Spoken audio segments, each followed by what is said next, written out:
In the rolling hills of Virginia, about 30 miles outside Washington, D.C., lies historic Manassas, famous for two bloody and decisive battles during the American Civil War. I was born in East Virginia, North Carolina I did go. This year, Manassas and its surrounding Prince William County are at the heart of another heated battle, the battle for Virginia's 13 electoral votes in November. It's a fight Virginia hasn't experienced in almost half a century. This mid-Atlantic state has been reliably Republican, at least on the presidential level, since 1964, the last time a Democratic presidential candidate won here. Recently, we're seeing that Virginia, just like many of the other battleground states and the national polls, there's a move towards Obama. And if we look at an average of all the polls right now, Obama is currently ahead in Virginia, which is, again, very surprising considering that Bush won the state by 8 percentage points.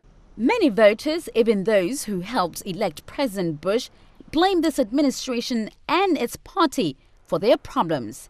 And they say they're ready for someone new. These are people who are now really are facing a major budget crunch. These are economically conservative people, but when the economic times have turned against them, have now turned to be more of a, looking at Obama as a potential presidential candidate they would choose. Republicans face other uphill battles in Virginia as well. The state has registered a record number of new voters this election cycle, nearly 300,000 since January alone, 9 out of 10 of whom are registered for the first time. The bulk of these new voters are between the ages of 17 and 25, a demographic that strongly favors Obama. It's one of those times when every vote actually does count. We have a lot of volunteers coming down from states where they think, either one way or the other, the state is really not in play, whereas Virginia is right there on the edge, so every vote really will count. The great thing about Virginians is that they're very independent thinkers and independent voters, and I think that's what is going to, in the end, really help them relate to McCain. He's an independent, he's a maverick.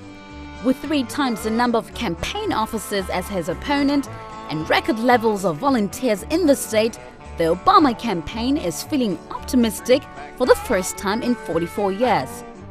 The red state of Virginia will turn a solid shade of blue.